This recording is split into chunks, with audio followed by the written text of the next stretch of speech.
Termite and Pest Control. You can too. Call University Termite and Pest Control today at 886-4146 or go to bepestfree.com. KCUB Tucson, a Cumulus media station. This season, Jed Fish will lead the Wildcats into battle, And the only place to hear the game, Wildcats Radio 1290. bear down, Wildcats fans. This is the Meridian Wealth Management postgame show on Wildcats Radio 1290. Brought to you by Meridian Wealth Management. Wealth well managed, life well lived. This is the home of the Arizona Wildcats. Wildcats Radio 1290. All right, a win is a win in football. Doesn't always have to be pretty, just has to be with you with more points when the 60 minutes run out on the clock. And for the first time since 2009 overall, and the first time since 2006 in Palo Alto, Arizona football has a win over the Stanford Cardinals. 21-20 was your final tonight in Palo Alto. I am David Kelly. This is the Meridian Wealth Management Arizona Game Day postgame show. I am joined by the letter winners, the captain from 1998, Kelvin Efon, the tight end, Glenn Howe, U of A football class of 1985. And I told y'all not to take that 12.5 points. Yeah, you did. Yeah. But there's no way you expected that. No. Come on now. You've been watching this offense all season long, just like I have. Yeah. Come on. The offense. They have, yeah, exactly. The offense. I mean, listen. I think this was a 50% win. Okay, because the defense just. Oh, I think we found a defense. I honestly believe we found a defense. Well, I'll reserve judgment until I see them play one of the better teams, quarterbacks but in this this is league. better than last year, Dave. Yeah, this is way no better. question. This is no question. leaps and bounds. And it's still our lowest point output Yes. of the season versus supposedly the worst team that we've played. So Yeah. that's why I didn't think it would be a problem. Yeah, and our offense, there's just something not clicking, and we got to get that fixed quick. Yeah, quick in because you've got right now 4 the number days. 18, Like but 4 days. number 6 just lost. Notre Dame, or actually, no, I'm sorry, Notre Dame was 9. Ohio State was 6. So Washington could move up depending on what else has happened in the top 25 tonight. But they're definitely coming in. It's going to be a matchup of a top 10 team coming into Tucson next week. And again, it's going to be an exciting Saturday night of football here in Tucson when the Huskies come to town for this Arizona Wildcats club. Interesting game of attrition, I think, on the Arizona side. Let's start there just because the injury list is long in this one. It started apparently Bill Norton got hurt in practice on Thursday. Maybe we just need to cancel Thursdays because everybody seems to get hurt on Thursdays. Yeah. Walkthroughs on Thursday. Oh, my goodness. So Bill Norton did not even play defensive tackle in this game.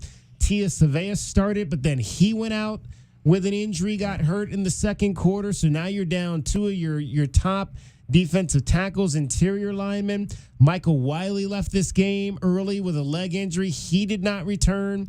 Jaden Delore went out with an ankle injury late in the third quarter. Raymond Polito got his first start of the season for the Wildcats, injured early, came back, then injured again. And then Martell Irby went out late as he got injured on that onside kick. I mean, but the positive, again, I'll point back to what Glenn just said, is you were without 2 top-tier defensive tackles, and your ends got the job done in this ball game. And I'm talking about Tyler Upshaw on the one side of the defensive scheme. 2 tackles for Tyler Upshaw. They both were sacks in this ball game. And then on the other side, you've got the youngster Ward, who had another outstanding game. Isaiah Ward, he had just 2 tackles as well, 1.5 for loss. That's economic tackling right there. But take the numbers out of it, like Brian Jeffries, I think, said in the post game. Those ends just really created a lot of havoc defensively and Davis today. Too. Throw Davis in there too. Yeah, I mean they were Russell just, Davis. Yeah, I mean 11 tackles for loss. Yeah, I mean that's amazing. I mean we're putting pressure on the football when they go back to pass. It's excellent to see that they're beating guys. Sometimes they're not getting there, but they're getting there just enough to mess up the play, which I think is a good sign. And they'll finally get there. They're gonna get there because they're gonna want that. They're getting so close to that taste of that sack. They're gonna get there. And a lot of times the pressure is more important than the sack a lot of the time, because that's when you end up throwing up a pass and we end up getting an interception and being able to get a return or get a turnover. So, man, that pressure is so important. And that also gives the linebackers a chance to roam free and make plays. So that's the reason why I think Flo is having a lot of success, along with the one Manu. Yeah. Right. So I just feel like a lot of their success is coming from that defensive line being very aggressive and all over the place.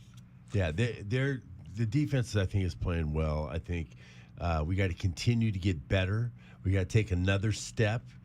We just got to take another step of on that. Some of the it's runs. It's gonna be a huge step. It's gonna be a huge step. The level of competition is going big. to another level. Like they haven't seen this level. Mississippi State, we're watching them in conference play. They're not that good. No. Right? So they haven't really faced this type of team that now they're finna get ready to face, like what we're watching on the TV right now. Yeah. I'm just looking at the size. Yeah. I'm looking at the size of their offensive linemen and their tight ends, and I'm watching their running backs be physical. So there's going to be a great contest for our guys to really get a chance to, measure up to a top 5, top 10 type of team. Is our guy Mele? Is he playing much? Yeah, up he starts at center. He's a starter. Yeah. Awesome. Now, Mateo Mele from South Point Catholic. Have they said what happened to Morgan? Jordan Morgan? No, to defensive lineman. Bill Norton. Norton. No, they didn't say. I didn't see anything on exactly why, and Jed did not. Dana did not ask Jed that in the postgame show. So maybe if we'll find out when we get the actual media postgame from Palo Alto. Hopefully, we'll have that for you a little bit later in the show. But yeah, it was just that he got hurt on Thursday and he was not able to go. I guess he went through warm-ups, was what I'd heard. He did go through warm-ups. So he was in pads. And was a late scratch. He was in pads on the sideline. Yeah. So he did go through warm-ups, but just not able to go in the game. All right, 520-848-1290. 520-848-1290 is the number to get in on the program tonight. Lots in store for you. We'll have the highlights of this ball game tonight. We'll bring in the fifth member of our program as well, J.W. Madden. J.W., your thoughts on what you saw tonight? Well, I didn't get a chance to see the end. My basic first takeaway was the third down conversions, fellas. I mean, you talk about the offense and obviously going up against the Huskies next week. I would have liked to have seen, just like against UTEP last week, I would have liked to have seen them being a little more consistent moving the chains there in the first half especially. I think that second half, you could not ask for a better efficiency, right? Because they really only had 3 possessions. That fourth possession, you can't really count that. 2 touchdowns on the 3 possessions in the second half. But the first half, when they come out, I don't know what that means. I really don't have an answer. But somehow, some way, mixing up run pass, you got to have a little more efficiency in moving those chains. Now, I was not aware. So apparently the clock doesn't stop when the ball goes out of bounds. I didn't know. I knew the first down thing, but I didn't know it didn't stop when the ball goes out of bounds. They're speeding this thing up. Yeah, that's I don't know if I like that aspect of it, but we'll see. I mean, again, 4 possessions in the second half. These games, we'll see if we can. Gotta value them. I didn't see the actual time of possession or the time or total time. So it was 3:13 was the total time of the game. So we've had 3 games that have been right in that. I think it was 3:10, 3:11, 3:13, and then the overtime game I believe was a little over 3.5 hours. They had 23 plays in the second half. In the second half, if you don't count the 7 plays when Wow. they knelt and killed the clock. I mean, So 17 is actual plays. Exact 23 plays total, plus there's 7 in that last drive. So Wow. 30 total, but 23 Oh, okay, I plays. see. 23 plays in the second half, other than that final drive. I see. Yeah, man, that's again, you cannot, again, it magnifies mistakes. Yeah. Offensively. Absolutely. Possessions are precious, and we have to take advantage of it. That's why the offense has really got to be able to control the ball. They really have to be able to just move it along and get points. We got to be able to get points on possessions. And a team like this that's up on the television screen, if we go over in like 3 or 4 possessions, it could be all over. Yeah, you be down 21-0. Yeah, 21-0. You be down 21-0. You know, it could be really bad. All right, 520-848-1290 is the number to get in on the program tonight. 520-848-1290. We will anxiously await to hear what the situation is with Jaden DeLora, the quarterback who left this game late. I believe it was prior to the last possession before the one where the Wildcats scored to take their final lead of the night. He went out of the ball game 14 of 26.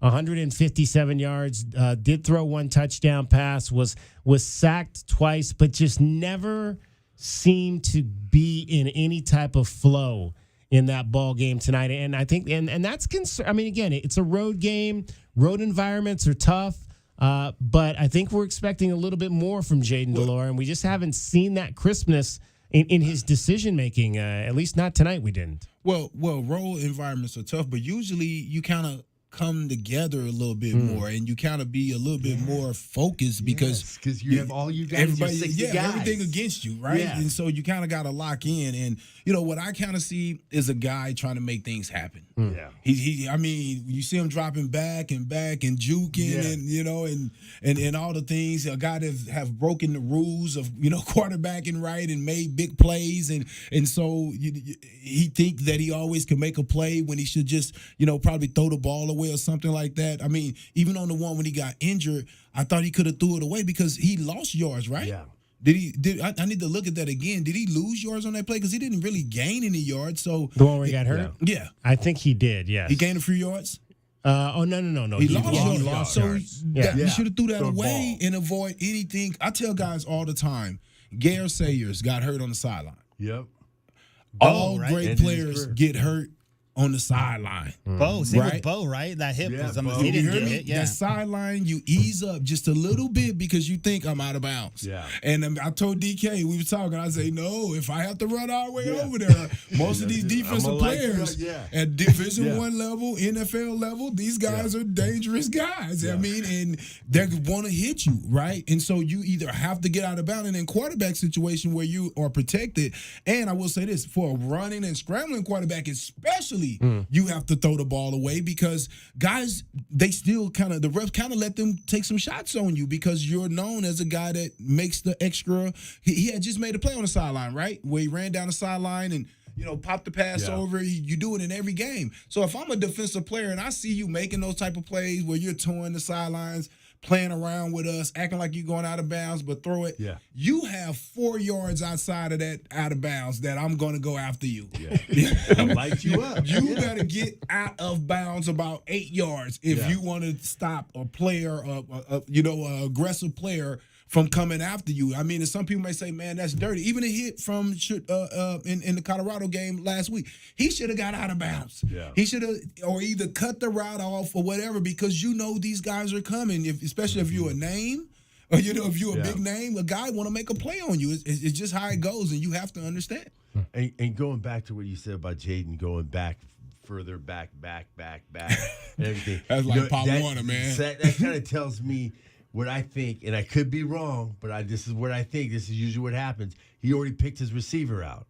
He already got his guy, and he didn't see the guy didn't do anything, so he had no other checkdowns because he was waiting for that guy. And So- what ends up happening a lot of times? And you keep on going back. And Yeah, you're like, there's no one else you're looking for. So you got to be able to go through your check downs because there's no reason why he could have slid up into the pocket and then boom, get it out. Right. Well, they did a good job of staying in their lanes on him. So that's why he kind of was straight back. He didn't really have nowhere where he could dip up in there. So they was kind of planning for that. But I also think, Glenn, when nobody open. Yeah. Right? Yeah. So get down. Yes. Or throw the ball away. Throw it away. That's what I'm Don't think saying. you're gonna magically throw it up to T-Mac, because that's when that play gets to be bad, because you throw that ball up to T-Mac on 4 guys, so you're always kind of looking for a play like that or something. Yeah. So I just think it's one of those only things come where he once think in a he can while. make a play. Those only come once in a while. Hey, some guys think Once they in make a it while, happen. once in a never. yeah. All right, 520-848-1290. We'll take your calls on how you felt about this game tonight. It's a win on the road. Arizona takes out Stanford 21-20. This is the Meridian Wealth Management Arizona Game Day post-game show. We'll get into our keys of the game in the next segment. We're going to do a little bit differently than we've done it the first 3 weeks. I'm David Kelly along with Kelvin Ifan and Glenn Howe. This is Wildcats Radio 1290. This hour of the Meridian Wealth Management postgame show is brought to you in part by Advanced Auto Care, Crest Insurance Group, Desert Diamond Casinos, First Chiropractic, Frog and Firkin, Kaiser Garage Doors and Gates, Picture Rocks Cooling, Heating and Plumbing, the Pulse the Results team with Keller Williams, Southern Arizona, Royal GMC Buick and Cadillac, Royal Kia, Royal Jaguar Land Rover, the Window Depot, Blue Whale Car Wash, Caruso's Italian Restaurant, Cool Willie's Air and Plumbing, The Diamond Store, Goldberg and Osborne, Goodfellas AC. The Window Depot is proud to sponsor the first.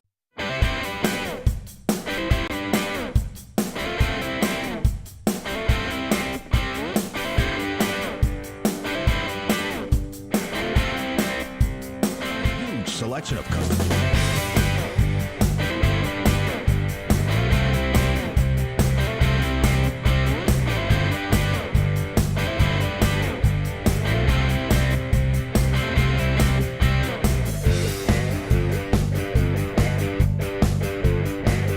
For the best place to watch all the big games on big screens, drinking cold beer and having the best food, all paths lead to Desert Diamond. Bet on your Wildcats and all your favorite teams 24/7 on our easy-to-use kiosks. Come chill on our comfy couches and build your best bet at Arizona's best bet, the Desert Diamond Sportsbook and Bar.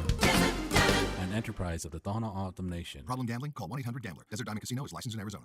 At Standard Restaurant Supply, their vision and #1 goal is to improve the lives of their customers and clients by providing a better culinary experience. Standard Restaurant Supply, if it's in a restaurant and not food, they have it. Open to the public, no membership fees, and they offer bulk store pricing without the bulk store purchase. Open Monday through Saturday at 601 South Cherry Avenue or call 885-2345. Standard Restaurant Supply is a proud sponsor of the U of A Radio Sports broadcast.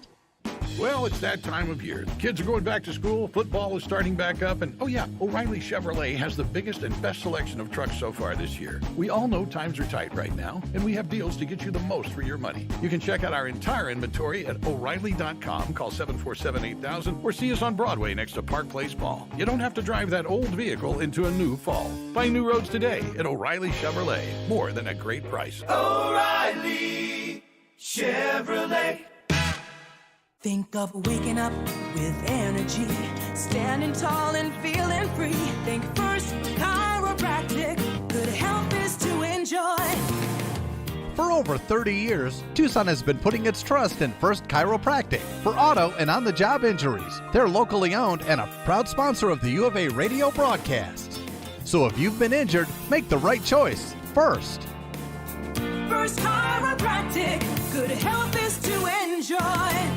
Cool Willie's Air and Plumbing. Always trust the big guy. Mention your Wildcats and receive $50 off any repair at coolwillies.com.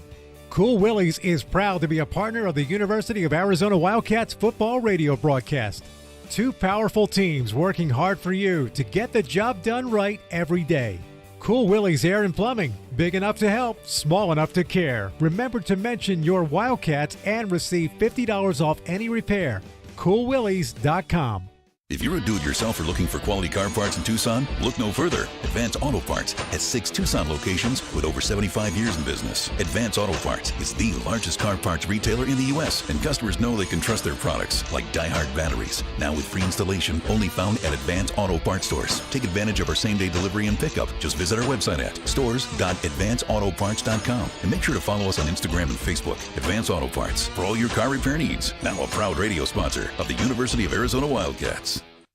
Caruso's, a Tucson tradition since 1938, located on historic 4th Avenue. For 4 generations, Caruso's handmade sauce has been prepared with love by a family member, using only the best ingredients. Enjoy specialty Italian dishes like lasagna al forno, chicken tetrazzini, real Italian sausages, spectacular pizza, as well as many vegetarian options. Caruso's offers outdoor dining on their garden patio, with indoor dining also available. Open Tuesday through Sunday, with all your favorites available for takeout. For more information, call 520-624-5765 or visit their website at carusositalian.com. There are many reasons you might need Dorado Rockin' Materials. A few bare spots in the yard, the driveway needs filling in, or it could be that the yard needs a whole makeover.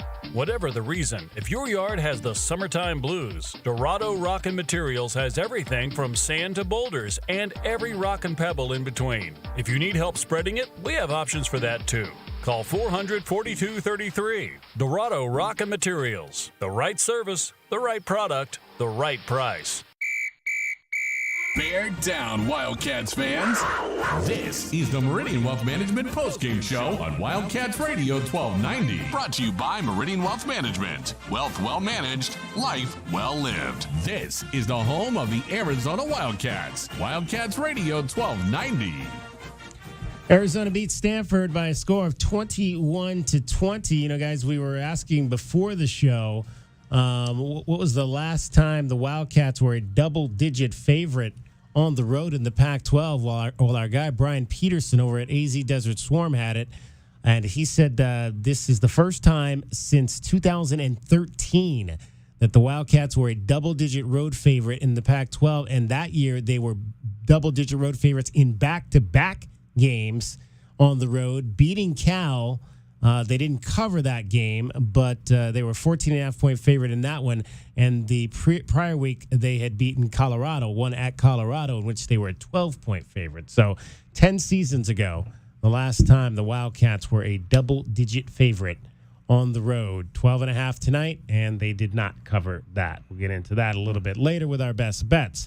520-848-1290, 520-848-1290 is the number to get in on the program this evening. Want to hear your thoughts on this ball game, what you thought of the offense, the defense, the special teams. Paul in Phoenix is hot because, of course, Jed did not put the defense on the field first. He put his offense on the field first again.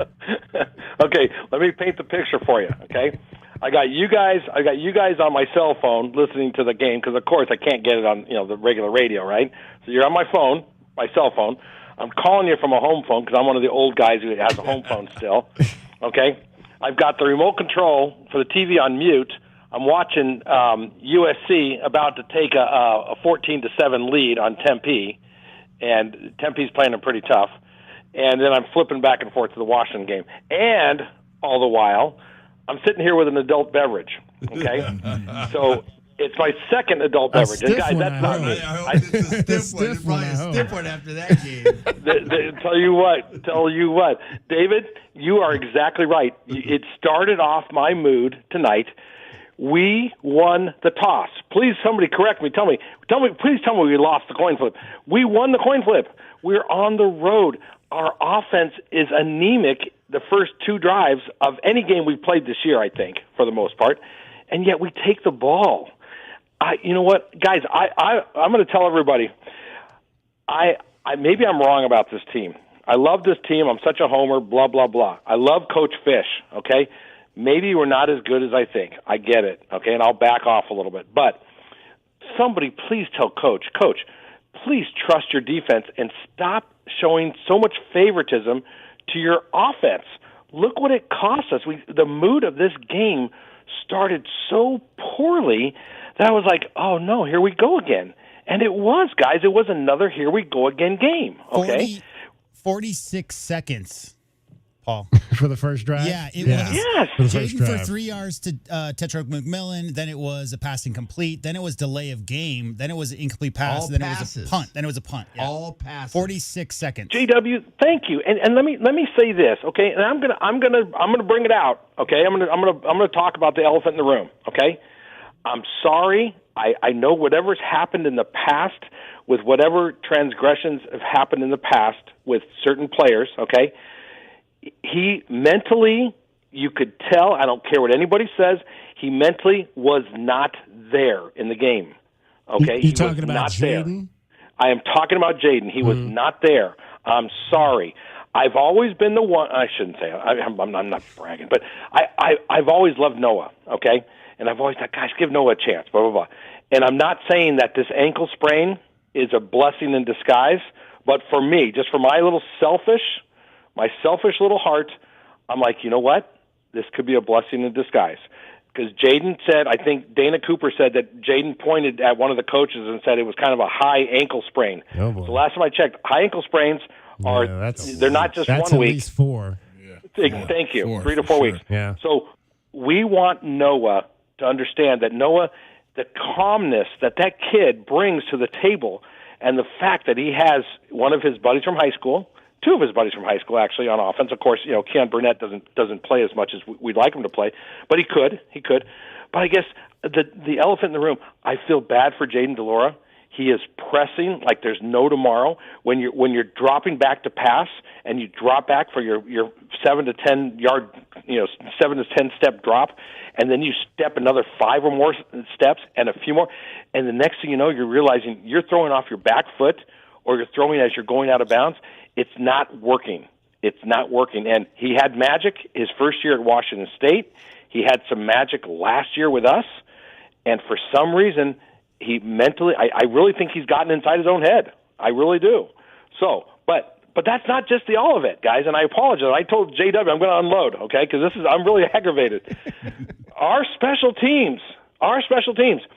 At some point, you cannot tell me that if I'm a coach and I'm the special teams coach, on that onside kick, okay, I'm grabbing Jacob Cowling by the scruff of the neck and say, hey, if they kick it deep to you, what do you do? Coach, I don't know. I'm going to run out of bounds. No, you fair catch it.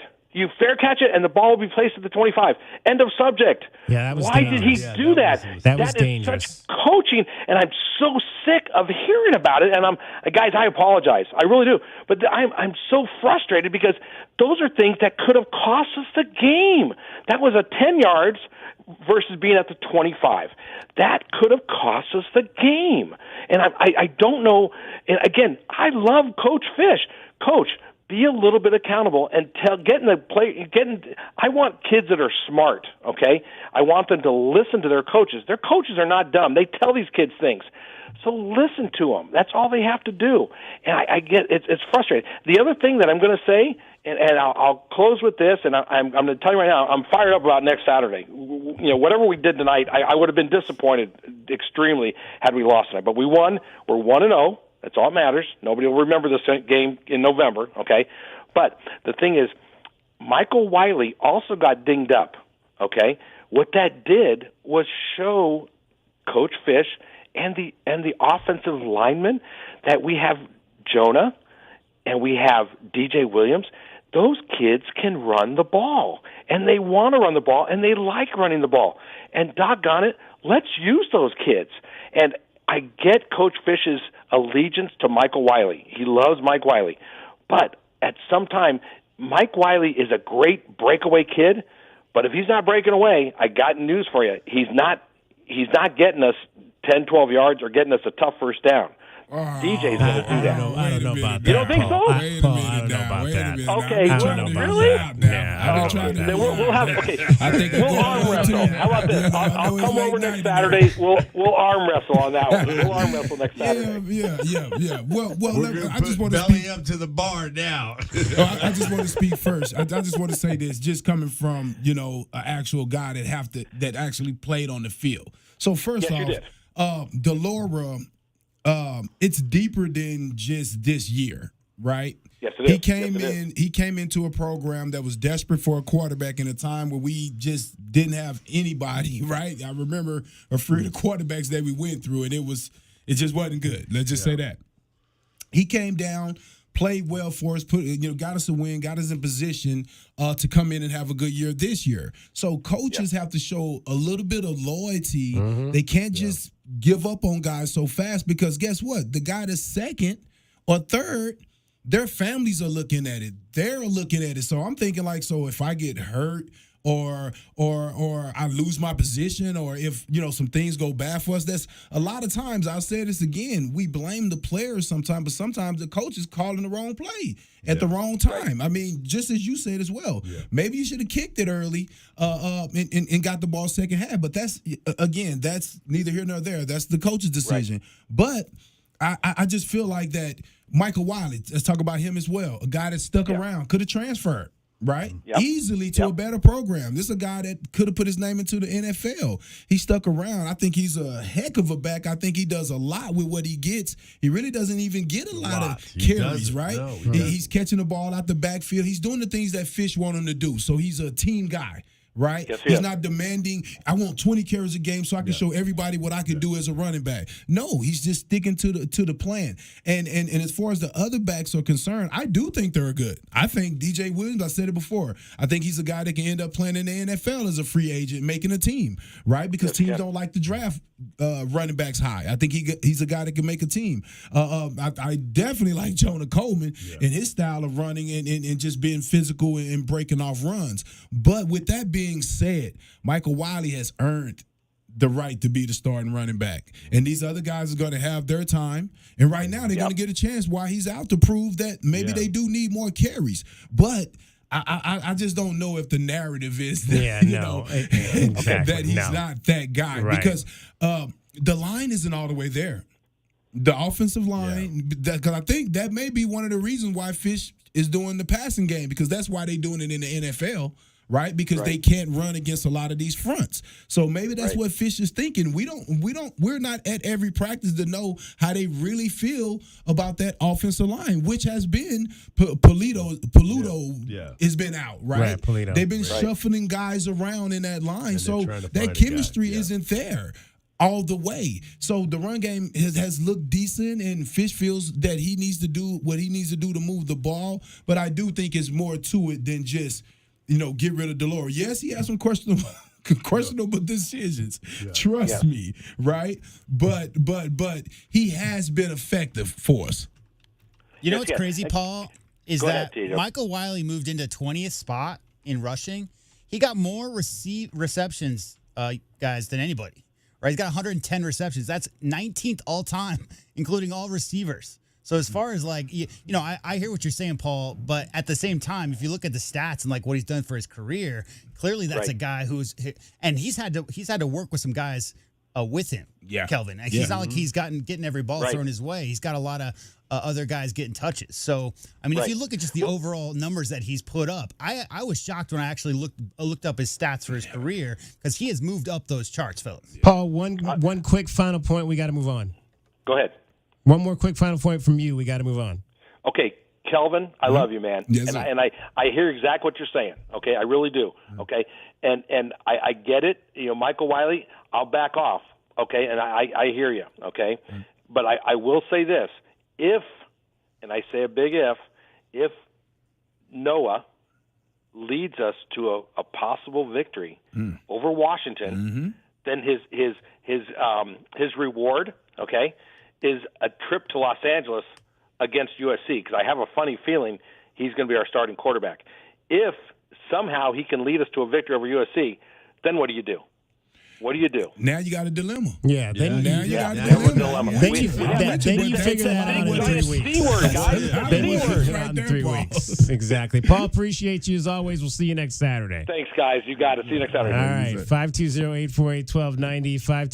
520-848-1290 is the number to get in on the program. Arizona beats Stanford by a score of 21-20. Let's get another break in here, and when we come back, we'll take more of your calls. We'll get into our keys of the game game and a whole lot more. We'll head back to Palo Alto and hear from your Wildcats as well. It's a win, and that's all that matters. Stacking W's is what it's all about in football, and the Wildcats put another one on the ledger tonight. This is the Meridian Wealth Management Arizona Game Day postgame show with Kelvin Efon and Glenn Howe, along with J.W. Madden. I'm David Kelly. This is Wildcats Radio 1290.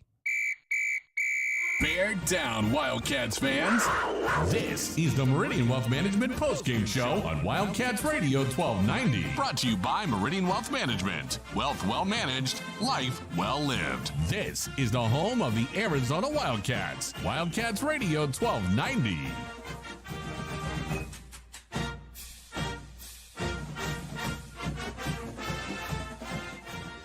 You want to protect her. You'll give anything to make sure nothing harms her. Every minute together makes unforgettable memories. Except that time you parked her under that tree and... Oh, come on, man. Really? Sorry, we'll never speak of it again. But remember who came to her rescue? Recon Auto Detailing. Arizona's premier auto detailing company comes directly to you. We'll make your masterpiece shine like it should, and with a monthly maintenance package, we'll keep it that way. Recon Auto Detailing. Online at recondetail.com. Experiencing the natural wonders comes easy at Rock & Kay. Nestled at the base of the Rincon Mountain foothills. Enjoy stunning mountain views up close every day. Hit the community trails, explore local parks like Saguaro National and Colossal Cave, and mingle at private Diamond Community Park events. In the top-rated Vail School District, Rock & Kay is close to work, shopping, and services. Tour 11 different model homes by top-tier builders, offering move-in-ready homes and special incentives. Live RockandK.com. Designed by Nature, proud U of A radio broadcast sponsor. Here's an important message from University Termite and Pest Control. The weather is getting cooler here, and so rodents will be seeking alternative housing. Do you need a professional? Call University Termite and Pest Control, 886-4146. They've been serving Tucson since 1974. You can be assured University Termite and Pest Control will keep you pest-free using the most responsible products and application methods. 28 school districts, 3 hospitals, 2 colleges, 1 university, and thousands of homeowners trust University Termite and Pest Control. You can too. Call University Termite and Pest Control today at 886-4146 or go to bepestfree.com. As a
the Meridian Wealth Management postgame show on Wildcats Radio 1290. Brought to you by Meridian Wealth Management. Wealth well managed, life well lived. This is the home of the Arizona Wildcats. Wildcats Radio 1290.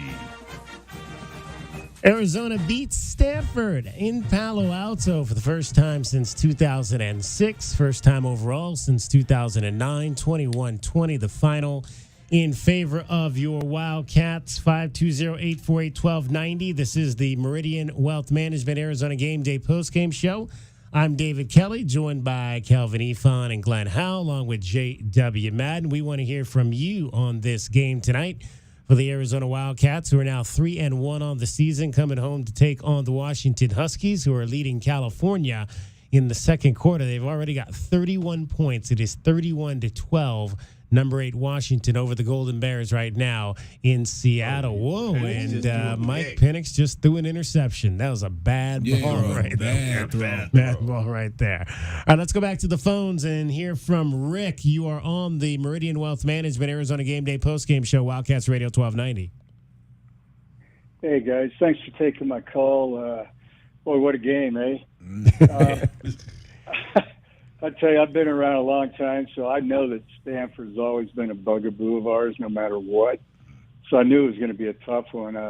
My son's a senior at the U of A, and he goes by all these stats. And I said, "Trust me, this is not going to be an easy one." But I got to tell you really quick. I go way back. I'm a grad of U of A also. I could tell you I was in the south end zone.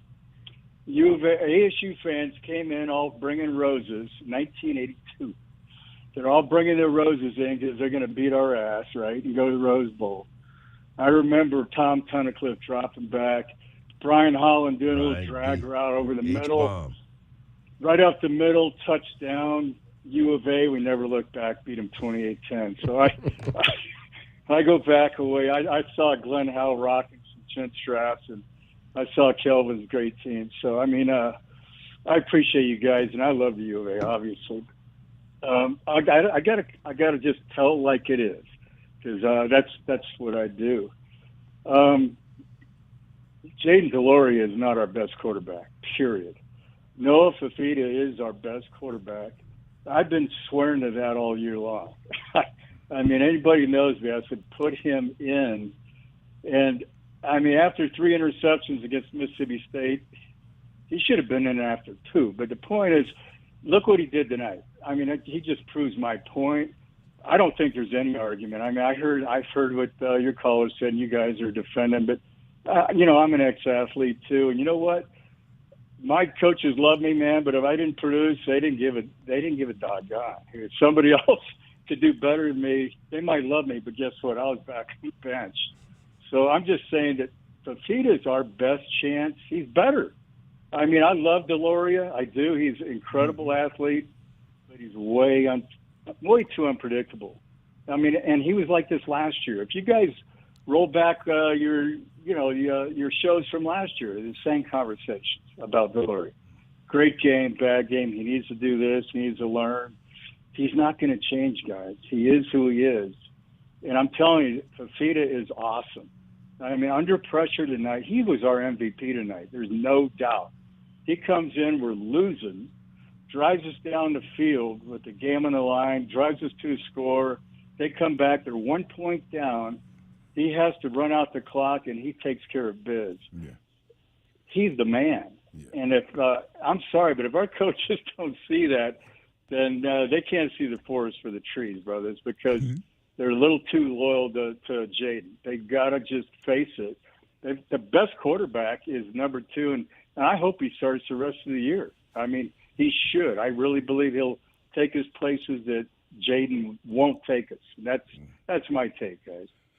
4 for 4 was Noah Fafita for 47 yards. I think the play two plays impressed me. The second ball he threw, where the blitz was coming on him, he avoided it and found Tanner McLaughlin for a first down. And then the last drive on a third down, it kind of reminded me. I tweeted this. It reminded me when Rich Rodriguez threw the ball with Anu Solomon in his first start. I think he was backed up on the goal line, and it was a third down play, and I'm thinking, they're just going to run the ball and punt here.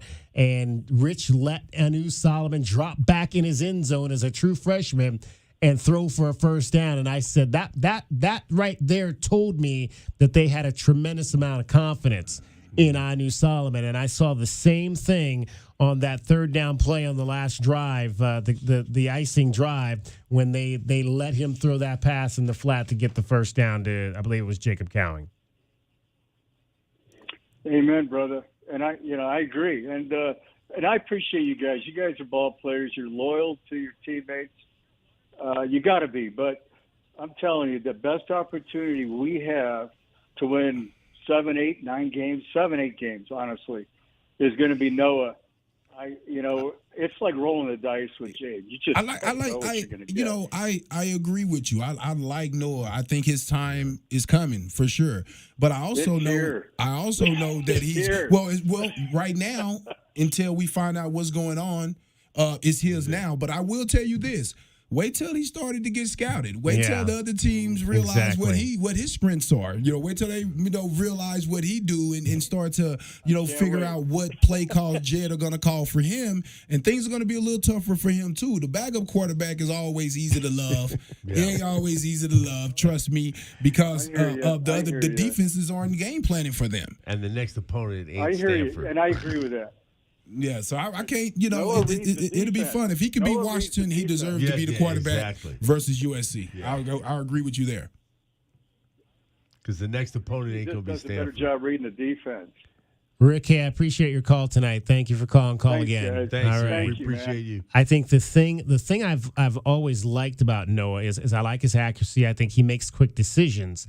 Well, that's my concern. I've not seen him. I went to a lot of practices in the fall.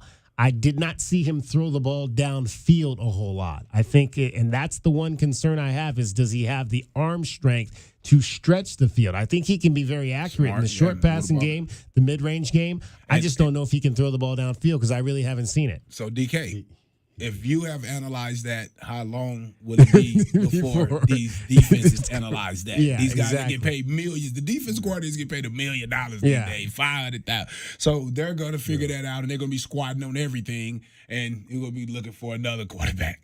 So it's just one of those things. Time. I mean, he's at practice. He had a chance to win the position in spring ball, and in the summer, Delora came out 1, and he came out 2. So. Hey, it's his job right now. Let's see what happens. 520-848-1290. 520-848-1290 is the number to get in on the program. Danny, you are on the Meridian Wealth Management Arizona Game Day Postgame Show on Wildcats Radio 1290.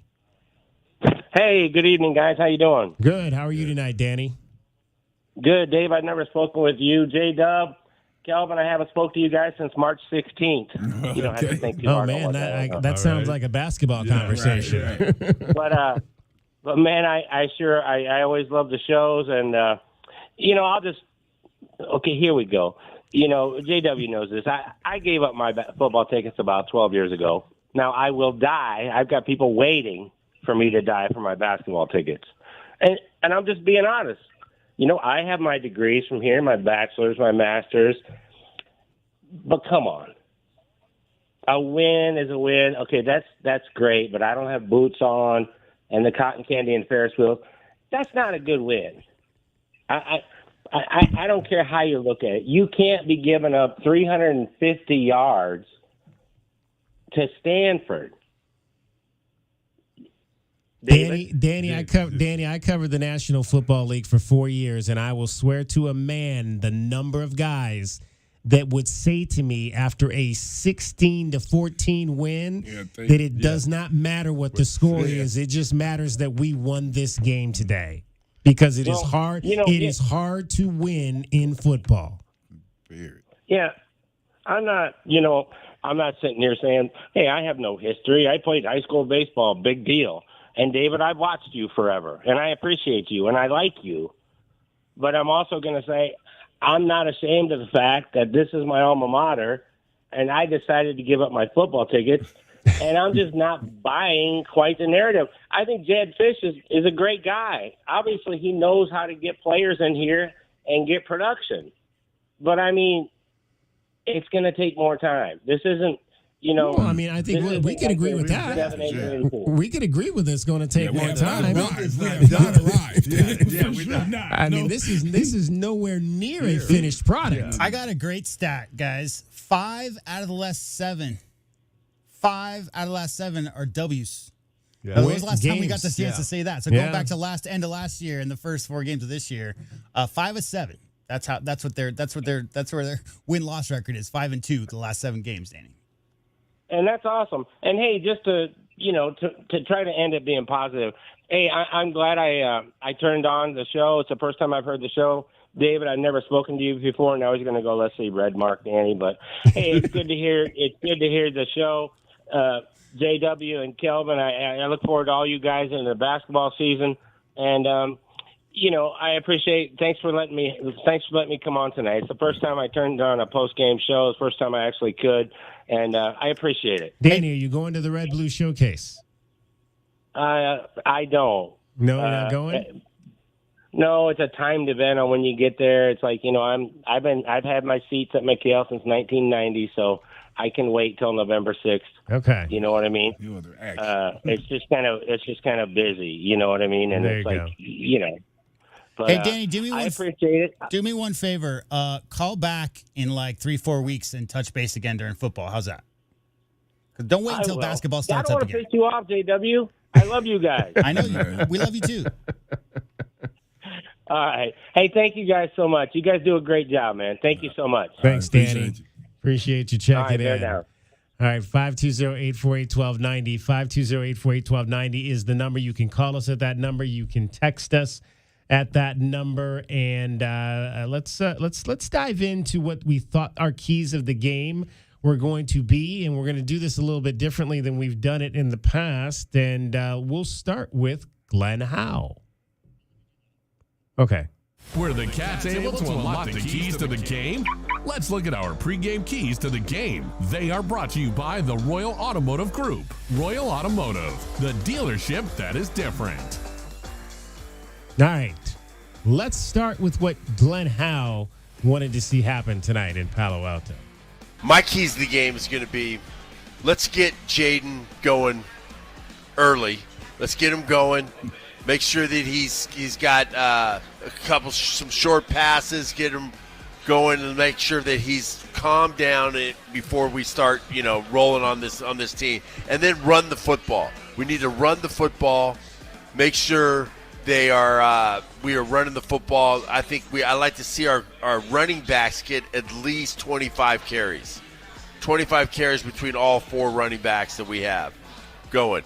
The second thing I like to see on the defensive side of the ball, we have to stop their run because they're going to try to run the ball against us. If we stop their run, make them beat us with their pass. That's what I think we should do. And then on special teams, what I think we need to do, we need to be very clean on special teams.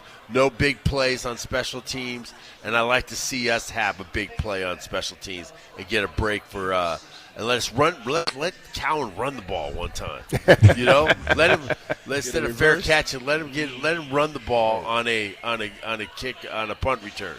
Except that last one. Yes, exactly. Except that last punt return or kick return that he had.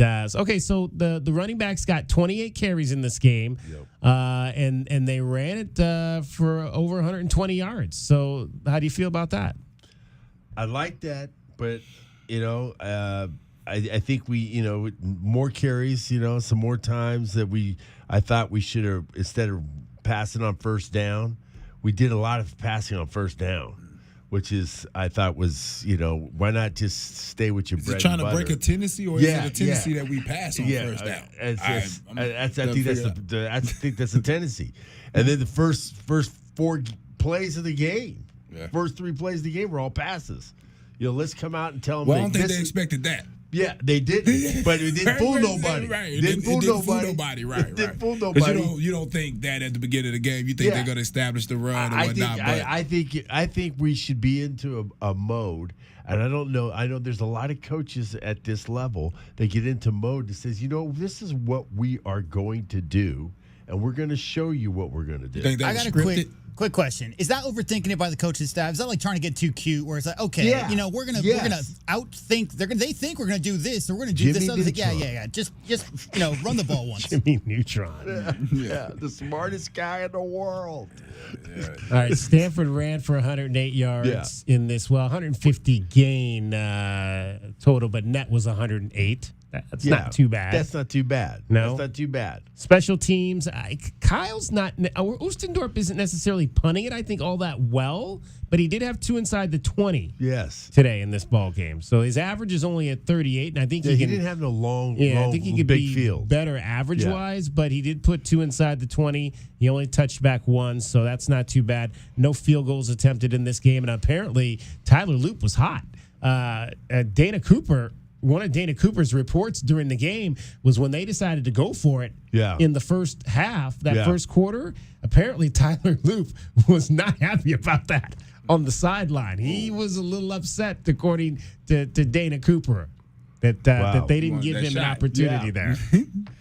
So, that's that again, and that's Take some points. I mean, you got a good kicker. Allow him to have an opportunity. I mean, you're fortunate in this game. They let their kicker kick 4 times, and he missed twice, which he never does. Apparently, he had not missed in 2 years, Joshua Carty, but he did miss a pair of 51-yarders tonight's game. So, that was from the 25-yard. That was Stanford's 25 that they went for it. Yeah. So that's not a super long field goal either. No, not at all. And also, the defense is improved tremendously on the run. They have done a total 100% because we were giving up 300 on the ground every game. Well, so now we're in that 150, 125. What do we average? About 125, I think, on the ground. That sounds about right. Yeah, and I think it's improving, and I really like the way we're playing defensive side of the ball. And the last thing I thought after last year, thinking that the offense would not be where we're at. They were averaging 91 yards rushing allowed coming into today's game. Oh, that's great. Yeah, that's awesome. Yeah. We got time for one more, JW, before. Yeah. Okay, so let's hear what Kelvin's keys were. My keys to the game are this. First and foremost, do not overlook Stanford. Stanford is a Pac-12 win, or it's a Pac-12 game just as well as USC or Washington or any other team, so they all count the same. So do not overlook Stanford. That, to me, that's the biggest one. Do not look at the record.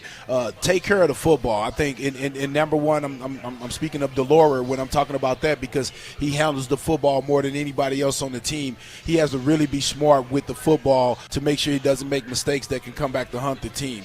Lastly, defense has to get off the field. They did a great job in the last couple weeks, especially against UTEP, getting off the field. They really need to make sure, and even against Mississippi State, doing a great job getting off the field. We really need to get that defense off the field so we can get the ball back into the quarterback's hands, because I think Stanford's key strategy will be to try to play keep away, and as Glenn said, run the ball so they can limit the opportunities that Jaden Delora has to be successful. All right, so early on, I don't know that I would say that they overlooked Stanford. It's just tough. When you get into conference play, I think anybody is capable of beating anybody on any given day. I know that's kind of a cliche, but I don't feel like they overlooked Stanford in this game. I didn't feel like they overlooked them, but I didn't feel like they took them as serious as I thought it should have been. I don't think this game should have been that close. No, they should put their foot on their neck. Yeah, I don't think this game should have been that close. I think we could have played way better than that. Delora didn't have a good day. No. He didn't have a good day throwing the football, and if he doesn't have a good day, we won't score a lot of points. So, yeah. And you got to think, he's got to think of, he's playing Stanford. You should have a great day. Yeah. That's the thing that I think that our mindset – We just didn't. I'll be honest. I saw him doing a little dance on the way into the huddle, but in the start of the game, and I was like, that's just a little too loose for me right now for my quarterback. Yeah, and that's just something I saw early, and to me it kind of looked like he saw the film, he saw Sacramento State. Put the work on him, and he just thought maybe it was going to be a little easier day, and I'm sure, like I said, he's a great competitor. He's out there fighting, and he's trying to make things happen, but I think he may have not took them as serious, and just some of the plays look like that. When you see him dropping back like that and spinning and stuff, yes, he's been successful at that, but when you're playing a team like Stanford on the road that you're supposed to, beat by at least 2 touchdowns, if you ask me. Yeah. You have to be real workmanlike about it. You can't mess around at all. No turnovers, though. Yes, for the second straight week. No turnovers. Luckily. And I thought the defense got off the field early. I think Stanford had some wins in the second half, but overall, still the ledger was in favor of the defense in terms of 3rd and 4th down. I believe it was 9 wins and 17 attempts for the defense on 3rd and 4th down, the conversion down. So not as high as what we'd seen in the last 2 weeks, but still good enough to get the 21-20 win. All right, let's hear what my keys were. Oh, and 520-848-1290 is the number to get in on the program, 520-848-1290.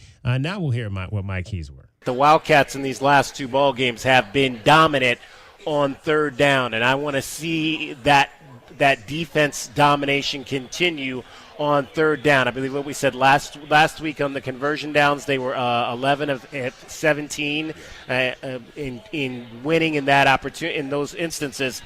So just doing my math, I'm not sure what the percentage is on that, but that's probably about 65-70%. So I'll just say that win on 3rd down at a 75% clip. I think that's going to be that'll continue to be the key for this defense in terms of what they're doing.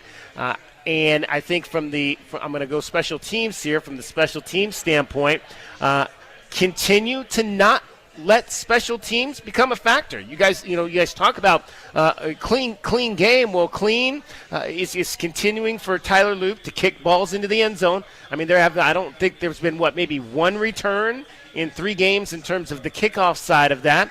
And if Alstendorf, he hasn't really punted a lot, which has been good for this team. He hasn't had to punt a lot. But when we do punt, I think Jaden actually took one of his punts last week when they pooched it. But try to pin inside the 20 when we do have to punt the football. And then offensively, for this team, I just want them. I want them to stay in control. I think you've got to control this game offensively. And you mentioned, getting Cowing a touch, maybe in the return game or something of that nature. I'd like to see maybe Cowing get a touch in the run game. We see the running backs getting involved in the pass game. Let's maybe see some of these wide receivers get an opportunity, maybe 1 or 2 opportunities in the run game. All right, that did not happen. No wide receivers involved in the run game. Ostendorf, we mentioned, 5 punts, got 2 inside the 20, a 38 average. Loop, again, 4 kickoffs, all went for touchbacks. There was one that almost went out of bounds. I think the last after they took the lead there in the 4th quarter, but continues to not let any balls be returned on the kickoff. So not too bad there. Not too bad in terms of the keys there. And like I said, they won, maybe not at 75% clip. I think they were closer to 53% in this ball game. But again, it was still good enough to win 21-20 tonight. All right, we're going to take another break here. When we come back, we'll get your highlights and more. We'll hear from the coaches and the coach, Jed Fish, and the players up in Palo Alto. This is the Meridian Wealth Management Arizona Game Day postgame show. I'm David Kelly, along with Kelvin Efon, J.W. Madden, and Glenn Howe. You're listening to Wildcats Radio 1290. Our keys to the game are brought to you by the Royal Automotive Group. Royal Automotive, the dealership that is different.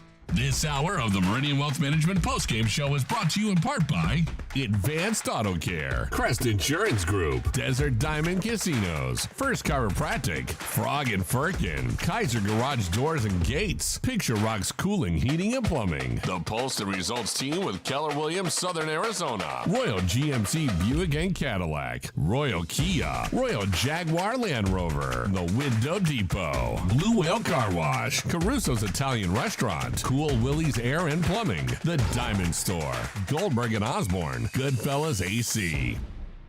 KCUB Tucson, a Cumulus media station. This season, Jed Fish will lead the Wildcats into battle, And the only place to hear the game, Wildcats Radio 1290. A good coach knows when to replace a tired or injured player with a fresh one. If your old energy-guzzling heating and cooling system is on its last leg and you're thinking about replacing it in the next few years, Right Way Heating, Cooling, and Plumbing has incentives to help you do it now. With convenient financing, energy-efficient rebates, and thousands of 5-star reviews, there's no reason not to book a free no-obligation estimate today. Right Way Heating, Cooling, and Plumbing is proud to be an official sponsor of Arizona Athletics. Right Way Heating, Cooling, and Plumbing. If it's worth doing, do it the right way. True Wildcat fans know that when you're looking for the best place to watch all the big games on big screens, drinking cold beer and having the best food, all paths lead to Desert Diamond. Bet on your Wildcats and all your favorite teams 24/7 on our easy-to-use kiosks. Come chill on our comfy couches and build your best bet at Arizona's best bet, the Desert Diamond Sportsbook and Bar. An enterprise of the Tohono O'odham Nation. Problem gambling? Call 1-800-GAMBLER. Desert Diamond Casino is licensed in Arizona. The Window Depot is proud to sponsor the first look at today's game and would like to invite Arizona Wildcat fans to visit one of their Tucson warehouses. The Window Depot provides over 1,000 in-stock vinyl windows, interior and exterior doors, plus granite and quartz countertops, and a huge selection of custom cabinetry, all at the lowest prices in town. Consider the Window Depot your MVP when it comes to your home improvement needs. Stores are open Monday through Saturday, or order online at thewindowdepot.com. The Window Depot, more than a window store. The game of football is about pain. Ever since I was 5 years old, it's been all about football. It's been about running, jumping, blocking, tackling. I stopped playing at 31. You're listening to Michael Robinson, retired pro fullback. I thought that foot pain was going to be with me for the rest of my life. I'm so glad I met Good Feet. I'm so glad those arch supports are in my shoes. Go to the Good Feet store at 4811 East Grant Road or at goodfeet.com. Does it feel like the price of everything is going up, up, up? We can't control the price of gas or groceries, but at Royal Kia, we never add market adjustments, even while other dealers add fees because inventory is limited. At Royal Kia, you can rest assured you won't pay market adjustments, and we stand by our transparent online pricing. Royal Kia, the dealership that's different. OAC plus tax, title, license, dealer installed options, and $529 doc fee. Royal Kia, Speedway in Columbus or royalkia.com. The new Blue Whale Car Wash is now open. They're locally owned and operated with 4 Tucson locations. For a limited time at the First Avenue location only, Blue Whale Car Wash is offering a $5 exterior wash and free vacuum. To all of U of A faculty, staff, and students who show their ID. To learn more about Blue Whale's complete menu, visit BlueWhaleCarWashAZ.com to find a convenient location near you and follow them on Instagram and Facebook. Blue Whale Car Wash, best full-service car wash for the best value in town. Proud radio sponsor of the U of A Wildcats. What do you mean, trenchless? Means no trench. But it's the sewer line. And they did it without ruining my yard. The yard we're standing in? The very same. I don't know if I trust that. I trust that because I trust them. Them? Ram Plumbing. Locally owned and operated Ram Plumbing, offering a comprehensive range of plumbing services from fixtures to installation to trenchless sewer replacement. Turn to Tucson's most trusted plumber. When your plumbing's in trouble, call Ram on the double. Online at bestplumbertucson.com. Old Pueblo Harley-Davidson wants your bike. Call us or visit our website to schedule an appointment or stop by today to receive an inspection and an offer. Whether you're looking to trade in and trade up or just looking for some extra money, we're prepared to make you a tempting offer. Don't deal with the hassle of selling it to a stranger. We're here to make the process quick and easy. Only at Old Pueblo Harley-Davidson or online at oldpuebloharley.com. That's oldpuebloharley.com. Some restrictions may apply. See dealer for details. Bear down, Wildcats fans. This is the Meridian Wealth Management postgame show on Wildcats Radio 1290. Brought to you by Meridian Wealth Management. Wealth well managed, life well lived. This is the home of the Arizona Wildcats. Wildcats Radio 1290. 21-20, Arizona wins over Stanford. 520-848-1290 is the number to get in on the program. Let's go through the highlights from today's ball game, and it started again slowly for the Arizona Wildcats on offense. 3 and out on the first drive. That's never what you want to do, but Stanford would get the ball back on their 45, a short field, after a 32-yard Kyle Ostendorf punt went out of bounds, and they would line up on a 4th and 17 from the Arizona 17 to kick a field goal. So here's Joshua Carty, 35-yard field goal inside the right hash mark. He's hit his last 25 consecutive field goals, 7 for 7 this year. Ball down, the kick is up, and it is good. All right, 3-0 at that point. Stanford Wildcats' next drive would go 10 plays to the Stanford 36, but they would end up having to punt the ball away. And that was somewhat curious as well. They got down that far, opted on it. Was a 4th and 10. They did not want to maybe try the long field goal. You're looking probably at 53-plus yards there. But again, Tyler Loop not given that opportunity either in this ball game. Wildcats' next offensive possession, 6 plays, netted just 32 yards. They lost it on downs on an incomplete pass by Jaden Delora to Jacob Cowing. So the first quarter ended with the Wildcats down 3-0. They would, though, get the ball to start the second quarter, and the Wildcats would need just 3 plays to go 67 yards. Jaden hit T-Mac for 14, Montana Lamonius Craig for 17, and then he would get the Wildcats a touchdown. He'll take the snap, look left, pump there, pump right. Now goes down the middle, and it's caught. McLaughlin inside the 10, breaks the tackle. He's in the end zone. Touchdown, Arizona. Tanner McLaughlin. You don't want to get in his way when he's headed full speed down the field, and he goes in for the touchdown, and the Cats take the lead. You can say that again, Brian. Delora finds McLaughlin down the middle of the field on a strike. It puts the ball right on him. McLaughlin catches it in the open field and just takes off to the end zone. I got a quick question. So you're talking about Delora maybe looking at one receiver a little too long, right? Deciding too super early. That play, right? There were 2 fakes. That was designed. Both those fakes were clearly designed. Yeah. So, and then they were going to McLaughlin the whole time. Yeah. And I thought the not only was the fake by Jaden really well, but the fake block at the line by Tanner to really sell that he was going to block and then go out on a delayed route, I thought was a big key to that as well. So it was 7-3 at that point in favor of the Wildcats. It would stay that way until late in the second quarter of this ball game. Or about midway, actually, through the second quarter. Stanford would get the ball at the Arizona 50-yard line, and they would need just 10 plays to navigate those 50 yards and retake the lead. So Daniels will hand off and come around the left side and into the end zone for the touchdown.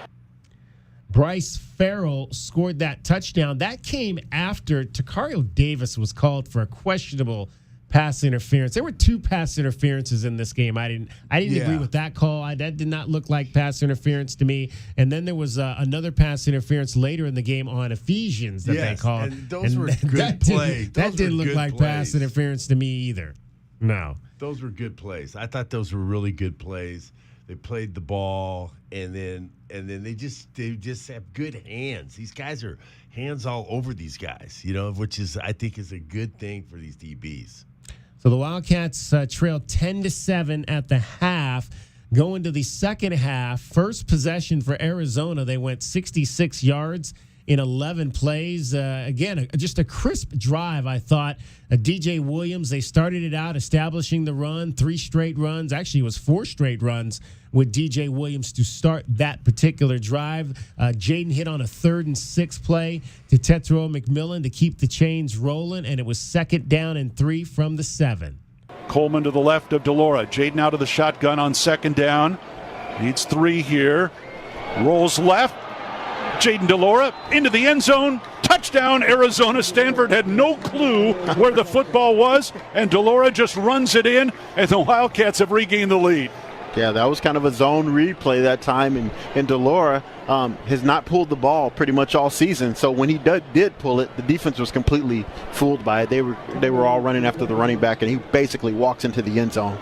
That was a major positive on both their touchdowns. He had really nice fakes. Had the play fake on the pass play to McLaughlin, and then the run fake there as well for the keeper and the score. 14-10 in favor of the Wildcats. Then the defense would come up big on the next possession for Stanford. 1st and 10 from their 38-yard line. At their own 38-yard line. They'll go in a hurry, and Daniels to throw. Here comes the rush, and he is decked. Taylor Upshaw with the sack back at the 30-yard line. That's a big-time play by Upshaw. He just came free. I mean, he broke through the tackle, came free, and just blasted Daniels in the backfield. That's a big-time momentum-shifting play by Taylor Upshaw. Upshaw had a sack on that drive. Isaiah Ward had a sack on that drive, but they would get a couple of third down completions on that particular possession to the Stanford Cardinal, and it would be rewarded later in the drive from the 11. 3-man backfield behind Daniels, and he will hand off, and Irvin bounces off a man, comes to the near side, and he's in for the touchdown. The Wildcats had him stopped at the 2, but he bounced to the left, and Cedric Irvin in for his first touchdown in a Stanford uniform. So it would be 17-14 Stanford going to the fourth quarter, and then they would stop again, another 3 and out for Arizona's offense, and it was starting to look dicey at that point. But again, the defense would come up big on 3rd down to force Stanford into a 51-yard field goal attempt. On 4th down and 6, Carty will come in to attempt a 51-yard field goal. Line drive kick, and it is no good. He's missed 2. Yeah, the 2 misses by Joshua Carty, who hadn't missed a kick in 2 years coming in. Whoa. So prior to that drive, though, was the play where Jaden Delora went down. It was the final play of the previous possession, the 3 and out I talked about, where he was attempting to run towards the Wildcats sideline. It was an incomplete pass to Montana Lamonius Craig, in which David Bailey came down on his ankles. So clearly an ankle injury to Jaden Delora. Noah Fafita would come in with 11:40 to go in the ball game and engineer a 9-play, 67-yard drive. A big 3rd down and 1 run by DJ Williams kept the chains moving. He had a couple of passes we talked about. The one to Tanner McLaughlin where he avoided the blitz on a 1st and 10 from the Stanford 37-yard line. It would be 2nd and 2 from the Stanford 2. Fafita under center, play fake, looking for going. Dodges a man, throws downfield, wide open is McLaughlin inside the 25. Jumps over a man inside the 20. 1st down Arizona at the Cardinal 19-yard line. Some big-time football going on right now. Noah Fafita was under pressure, stepped underneath the defensive end that was he was putting pressure on him, and then he throws a pass to McLaughlin in the open. He hurdles over a defender, makes a great run after catch. Fafita out of the shotgun. He's got Williams on his left, McLaughlin to his right. Takes the snap, hands off DJ. Williams pushing his way, and he is in to the end zone. Touchdown, Arizona. Just a beautiful drive that time, led by Noah Fafita, sparking this team, but Arizona running the ball physically that time. DJ Williams just comes off the right side. It was just a lead play. Tanner McLaughlin was playing fullback that time. It was a lead play to the right, runs in right behind him, blows his way into the end zone for the touchdown. I talked about the Tanner McLaughlin catch and Noah avoiding the blitz there. I forgot about the hurdle. Yeah. That has become a Tanner McLaughlin staple. Yeah, but you gotta watch that. You gotta watch that, though. I'm telling you. Because they're going to be waiting for it. I don't think you were doing that back in the day. I didn't want to know her. I'm running over cats. Well, again, as we always talk about the film, and you see him doing this on film, so you start to look for it. Somebody's going to hit him, and then somebody's going to come underneath him. And you know, and I tell you, again, I'm proud of Noah, the way he came in and played, and he usually always come in and finish games like that where he's pretty accurate with his passes or whatnot. But again, people got to remember the defense hasn't game plan for you. The defense doesn't know. You almost make them vanilla when you bring in a backup quarterback. That's why in a lot of games when the backup quarterback come in, he do do really pretty great. good. Yeah. Do pretty good until the next couple weeks, and when the people start figuring them out or whatnot. But I definitely hope the best for him, and he does play on time, and he plays within the system, and you can tell he really knows where everybody at when he run the play, as he showed when he hit that tight end up the middle. Speaking of the defense, final drive for Stanford, they would get down to the Arizona 21-yard line. It was a 2nd and 10 from the Cats 21.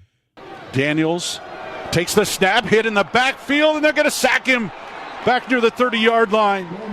Oh, just what the doctor ordered. Only about 3 Wildcats in there. Was that Savea back in again? He'd been hurt earlier. Yeah, Manu, Savea. They got back there quickly that time. Huge sack there for the defense. So great to see Tia Savea come back. Jacob Manu, 11 tackles. Got the half sack there. 1.5 tackles for loss in this ball game and 2 quarterback hits. He's for got Jacob Manu. He's got to probably be leading the Pac-12. Well, he was. Yeah, he was leading the Pac-12 in tackles coming in. Yep. So he'll continue to do that. But one thing about that was it was exciting to see the defense make plays like that to finish the game, because we haven't saw that in a little while. Kind of remind us of some of the football that we used to seeing with the defensive attitudes that we've had around here on some of the defenses that we've been on. But in the fourth quarter, to see these guys bow up and to make some big stops, that makes you a little. It makes you optimistic for what can happen down the line. 11 tackles for loss today. Yeah. Tonight, 11.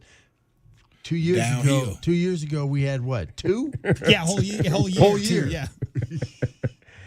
Joshua Carney would kick a 46-yard field goal to make it 21-20. That would give the Wildcats the ball back with 3:05 to go. They would salt away the game. Closing time, as I would like to say. And Noah Fafita on a 2nd and 10. Noah Fafita hit Jacob Cowling for 7. And then the play I was mentioning earlier on 3rd down and 3, Jed Fishka allowing Noah Fafita from his own 18-yard line to throw the football, and he found Jonah Coleman for a 7-yard gain for the first down, and the Wildcats effectively ran out the clock after that to win it by a score of 21-20. Let's check our best bets tonight. Find out who won some money. How did the 1290 crew do today with their best bets? Let's find out how they did in today's pregame show. Today's best bets are brought to you by Desert Diamond Sportsbook, Arizona's best bet. All right, I told y'all not to take that 12.5 points. I'm digging in my pocket. Noted. Kelvin and Glenn gave the 12.5 and took U of A in this contest, so they did not win on that. I took Stanford in the points because I was not feeling comfortable about that. The over-under was 60, and we all took the under for the second straight week, coming in at 41. That seems to be the play. That seems to be the play, at least in the Arizona games this year, is to take the under. The under's been right in that 57 to 60 range. Yeah. And Bet you the under next week is going to, but against Washington, it's going to be 70. Washington got like 120 points in the first half of this game. So it's going to be 70, I think.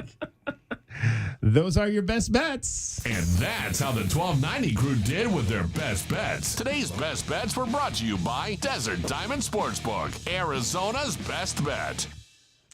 520-848-1290, 520-848-1290 is the number to get in on the program. Have not seen any post come in yet from Stanford, so we continue to await that. Hopefully we'll have a chance to hear from the head coach with the media.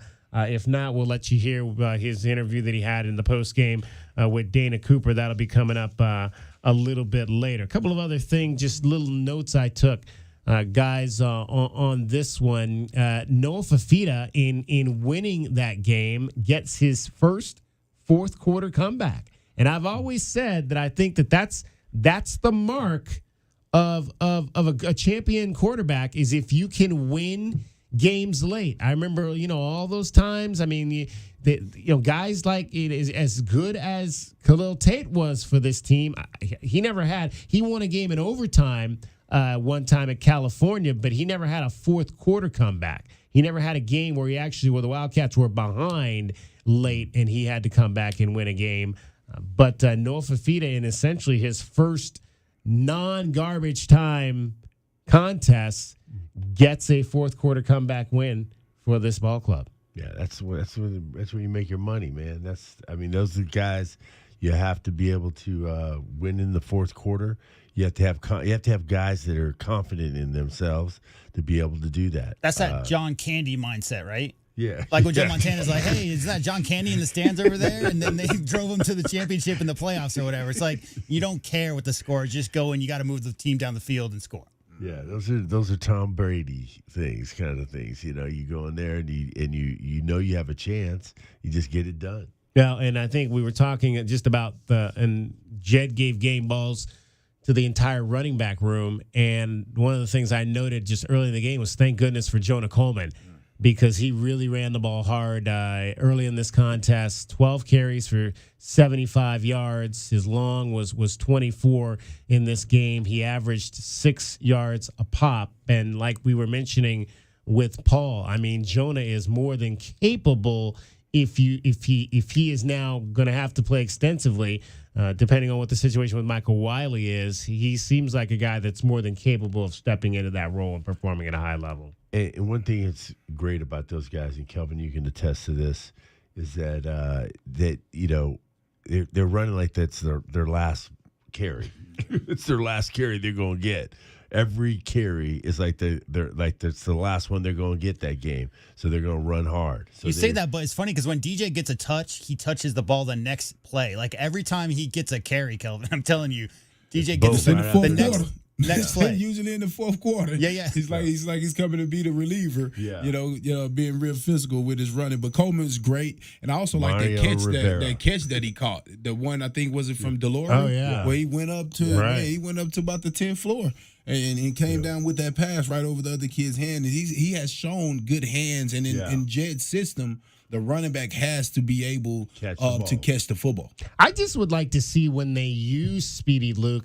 And I'm not saying that he can't run between the tackles, but let's try to get him on the edge in space. Give him some. I think with his speed, if you can get him on the outside, he never gets that pitch. Yeah, maybe exactly with a toss sweep or something like that. They give it to Coleman and they give it to. Well, we really don't DJ. get a lot of the tosses, and I think that's because our offensive lineman probably can't run that play. We probably can't block that play, because if you can block that play, you run that play. Now, if they had the offensive line was steady, the same guys like the whole season, you think they might have a better chance. But since the guys been coming in and out, that's a problem, right? And the tight end's got to make that block. Which I think Tanner McLaughlin can make that block. We've seen that. You got to make that block. You got to get the edge. And I just think obviously Raymond Polito went down again, but I just like this offense when Leif Magnuson is in there at right guard. They just seem the running game seems to flow. It's solid when he's in there at the right guard position, with Jonas Avenea being back out there at right tackle.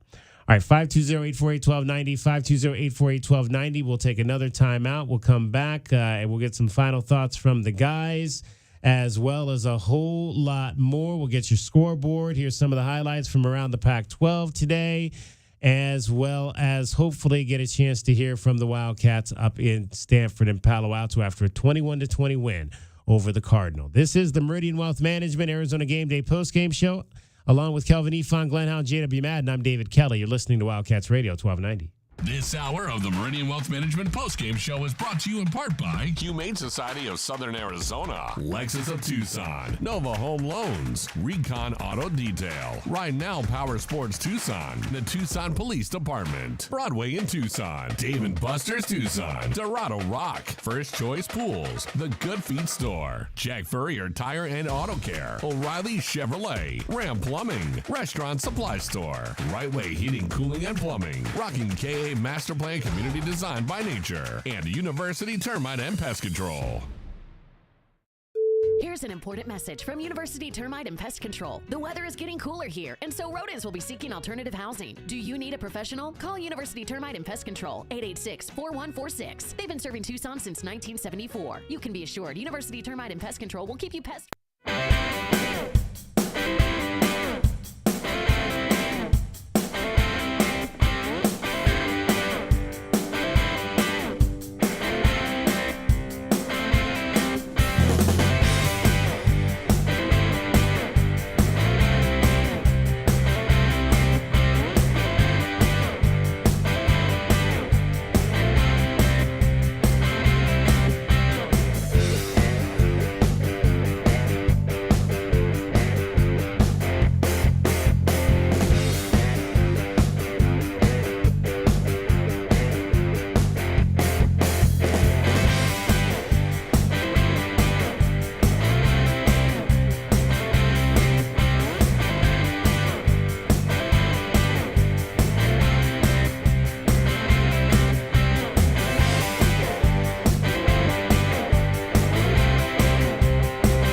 Meridian Wealth Management postgame show on Wildcats Radio 1290. Brought to you by Meridian Wealth Management. Wealth well managed, life well lived. This is the home of the Arizona Wildcats. Wildcats Radio 1290. 21-20, Arizona over Stanford up on the farm. What may be the final visit there in a long time as we make one more go around this Pac-12 conference. I'm David Kelly, joined by Calvin Efon, Glenn Howe. J.W. Madden is also here with us. We want to hear from you tonight. 520-848-1290. 520-848-1290 is the number to get in on the program. You can call that number. You can text that number. Looks like we have a few texts in here. Let's read a couple of these real quick here. This one comes in and says, please remind everyone of the love Jaden received from his fourth quarter work at Mississippi State. Yes, he's inconsistent. Yes, he doesn't always make good decisions when he's under pressure. He still could use some seasoning, and that is why it's college football. That's some understanding. Yeah. Let's see. We got another one here. It says, hey, J-Dub, great to be hearing you guys again. Sorry, I was just being honest about how I felt. I'm not sure. Is that maybe Paul? Oh, that may be Paul. Yeah. It was probably mostly tied to the Cats being the only team to mess up my 6-team afternoon parlay after having given the 12.5 points. You know, I've always been very supportive and positive when it comes to our basketball program. Oh, this might be Danny. I'm so glad we have such a great radio team. Thanks, guys. Based on what you said about calling back and the passion you said it with, I'll back us more strongly, and I will listen and call back. If all fails, I'm looking forward to November the 6th. So that was obviously from Danny, who also joined us here today. All right, let's check out the scoreboard in the Pac-12. It was not a good day for the Colorado Buffaloes in Eugene. And Bo back to throw. Has protection. Goes deep. Wide open. Over the middle is Franklin, who will just Sunday stroll it into the end zone. There's a quick score for you. Troy Franklin. Touchdown number 5 this season. All right, that's Jerry Allen on the Oregon Ducks Learfield Radio Network. Troy Franklin, 8 catches, 126 yards, 2 touchdowns. Bo Nix threw for 3 touchdowns, as Colorado just absolutely got swamped at the Eugene Stadium tonight. 42-6, the final. Shadur Sanders, 23 of 33, 159 yards passing. He threw for just 1 touchdown. How do they react now after losing big? Not only losing for the first time, but losing big, do you think? You know, they were supposed to be 0-3 by now. So... Yeah, they won 1 game last year, right? Yeah, they won 1 game. So, you know what? I think they, Dion, after I heard his press conference, he said, we just got our butts kicked. Mm-hmm. And he admitted to it. Let's move on, next game. And that's what they're going to have to do. And then they got to strap it up again this next week. DK, I'll tell you one thing. No disrespect to your alma mater. We all know about the Trojans and their history, but the juice in this conference has been up in Eugene for the longest time. And these last couple of weeks, all we've been hearing about is Boulder. And you know that those guys, Kelvin, took that personally. This was kind of we kind of anticipated this. Well, did you hear the pregame speech? Yeah. We'll have to pull that up and let the folks hear if they did not hear what Dan Lanning said before the ball game. To his players. That was a matchup of number 19 Colorado, number 10 Oregon. It was number 22 UCLA today at number 11 Utah. 4-man down front for Utah. Moore brings a man in motion as he stands in the shotgun, and he'll pass on first down. Dante Moore intercepted. Coretti Reed 10-5. It's a touchdown. A pick 6 on the opening play, and Utah strikes first here on homecoming. The first play of the game goes for a pick 6. The Utes win it 14-7, a tight ball game over the Bruins in that one. So the Utes now 4-0. That's the first loss of the season for UCLA. Up in Pullman, Washington, it looked like it was going to be a blowout for the Cougars. Snap. Ward steps into it to the right. That's complete. Kelly, one arm on the turf, keeps his balance, breaks a tackle 20, spins away from 3 Beavers inside the 10. Touchdown. It's a 45-yard Josh Kelly ramble for a score. And it's the 3rd Cougar touchdown on the first play of the second quarter. Cousin Josh Kelly with that one from Cameron Ward, who finished with 404 yards and 4 touchdown passes. Kyle Williams caught 7 of those balls for 174 yards. This game got tight, though, in the end, as the Beavers scored 3 touchdowns in the fourth quarter before falling 38-35 to the Cougars in Pullman. Yeah, that was a close. That wasn't that close. Got close. Was that the battle of the final 2? Yeah, the final two. And then that UCLA game, local guy Bruno Fina got his first start at UCLA. Is that right? Yep. Congratulations to Bruno. South Point had a couple offensive linemen starting today. Yeah. Well, and Melee. And so Bruno. 2 games in progress right now. Number 8 Washington leading California. 51-12 is the score now in that ball game. Michael Penix has 4 touchdown passes. We saw his interception. Rome Odunze, 5 catches for 125 yards. He has 2 touchdowns. That might be one of the matchups of the season that I'm really looking forward. Rome against our 2 young DBs next week. Yeah, they're gonna find out if they're for real next week. We're gonna need them safeties. We're gonna need them safeties this week. Yep. Play huge because, man. The other game is happening up in... Safeties played good today, though. I thought they played pretty good. Some of them tackling. Some of them did. Missed tackles. Not all of them did. The other game is happening up in Tempe. Number 5 USC is leading Arizona State 21-13, so that's a little bit closer than a lot of folks imagined that game would be. And again, the final today up at Stanford was the Arizona Wildcats 21 and the Cardinal 20. Guys, before we let y'all skedaddle for the evening, any final thoughts on this one, looking ahead to what's going to be an exciting Saturday night here in Tucson next week? Got 4 days. It's counting. Noah, get ready. If he's going to be, if he's going to, be our starting quarterback, I hope they have a good game plan for him. And just let him have a shot, man. It's gonna be his shot. And I hear you say Noah get ready if he's end up being up.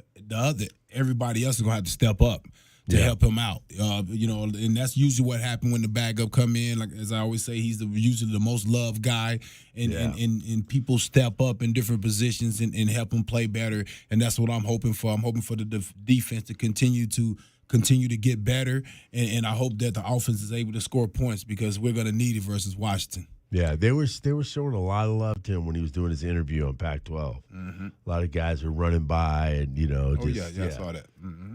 So they, so I think they're going to. Oh, he's the lead recruiter. You know that. Especially with the Polynesian kids. Him and his mom knew. So he's the lead recruiter. So a lot of those were his guys. Yeah. All right, let's. I said that I wanted to play what Dan Lanning said before the ball game. We'll hear from Dan Lanning here and how he got his Chargers going before their big win over Colorado. Rooted in substance, not flash. Rooted in substance. Today we talk with our pads. You talk with your helmet, right? Every moment. The Cinderella story is over, man. Right? They're fighting for clicks, we're fighting for wins. There's a difference, right? There's a difference, right? This game ain't gonna be played in Hollywood, it's gonna be played on the grass, right? It's gonna be played on the grass. Let's go.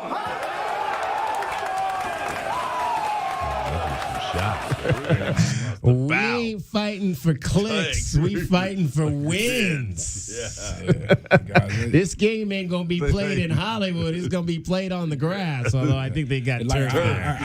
I respect that, but I think when you got all the 5 stars, you got everything on your side. It's easy to talk. And I tell you what, that tape is going in the vault. Because that's been really disappointing if you really think about everything that they've had and the talent they've had. They've been very disappointing, really. So I don't really know what he's talking about, but I like I like it. That takes because right there, I think he was looking for clicks. Yeah.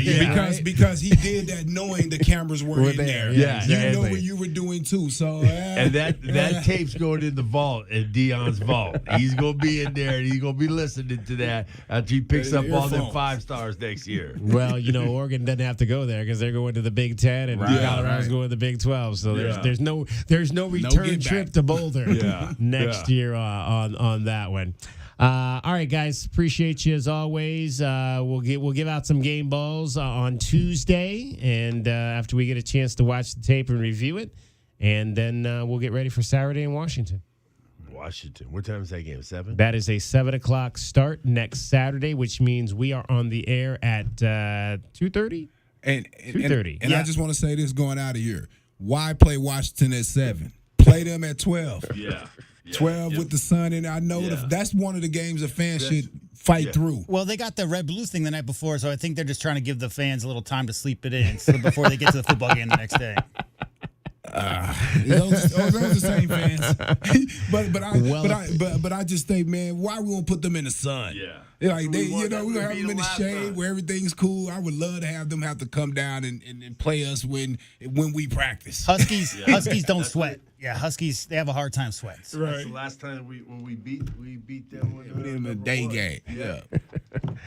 All right, it is the Meridian Wealth Management post-game show, Arizona Game Day post-game show. Thanks to Calvin Efon and Glenn Howe for their service today. We'll get a break in here. One final segment to come. We'll hear from Jed Fish. We'll take a few more of your calls, and we'll put a wrap on this one. 21-20, Arizona over Stanford. I'm David Kelly. You're listening to Wildcats Radio 1290. Bear down, Wildcats fans. This is the Meridian Wealth Management postgame show on Wildcats Radio 1290. Brought to you by Meridian Wealth Management. Wealth well managed, life well lived. This is the home of the Arizona Wildcats. Wildcats Radio 1290.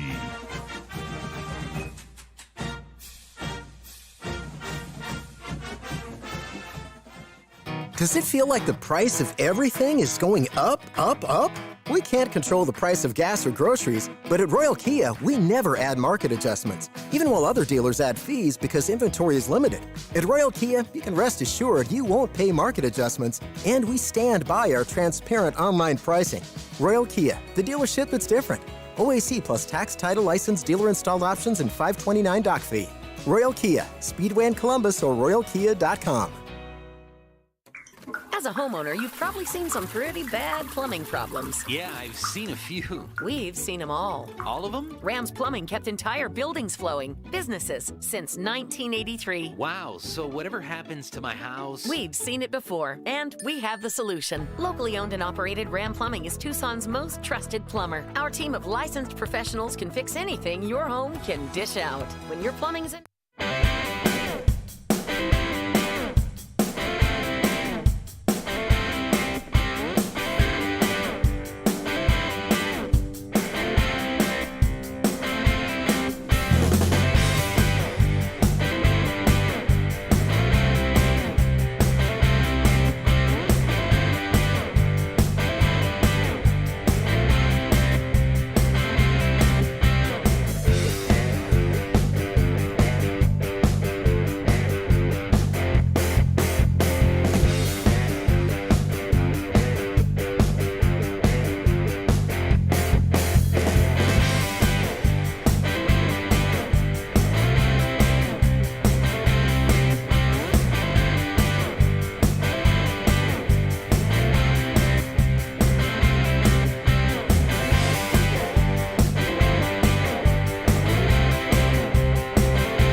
Arizona beats Stanford 21-20. Final segment of our show here tonight. Meridian Wealth Management Arizona Game Day Postgame Show. 520-848-1290 is your final chance to tell us what you thought of this one tonight. Let's go back to the phones. For the first time in my tenure, we talked to the one and only Mauricio. Mauricio, welcome. I thank the Lord Jesus Christ can save from hell and get to heaven, the one and only. And this game, it was great because we didn't have to win 72-0 like with Idaho in 2008. It was because we had a chance to win it. We had a chance when it was like 17-14, and then you look at the game and you say, if we have a chance to win. If we keep fighting, we'll win, and like my team, the Saints, they've been fighting and they've been winning, even preseason, the Chiefs, and last year the Eagles. So that counts a lot when the team keeps fighting and not gives in, just keeps fighting, and things will happen. Things will, if even underdogs that can win if they keep fighting. And yeah, like personally, I keep fighting for a wife. I pray, I fast, and I keep fighting till I get my blessing. Wife, and even take it back from the enemy. The devil, and just keep praying. Like if you keep praying, you'll win. You won't let the devil defeat your soul, and you in this life, your heart is happier because you have God, and only He can feel, not the things of the world.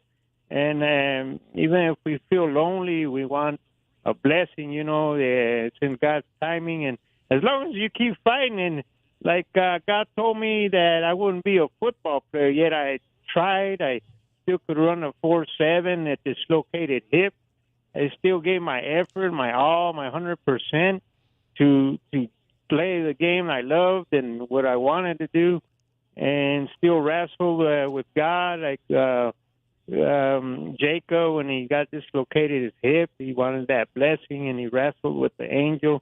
It wasn't because people tell you, no, you're too small, or you're too, they're not fast enough or good enough. It's because God is the one that says plans. Like I work in a unique job, and I love it. I'm a salesman. I'm more free to share my faith, and where other jobs wouldn't let me or hire me because of my beliefs. And so God makes a way where He opens doors, He closes doors where man can't open or man can't close. And you love life better. I mean, life, it's a blessing every day, and it's a continuing fight for your soul and others. You care about others, of course, not just yourself, not going to hell,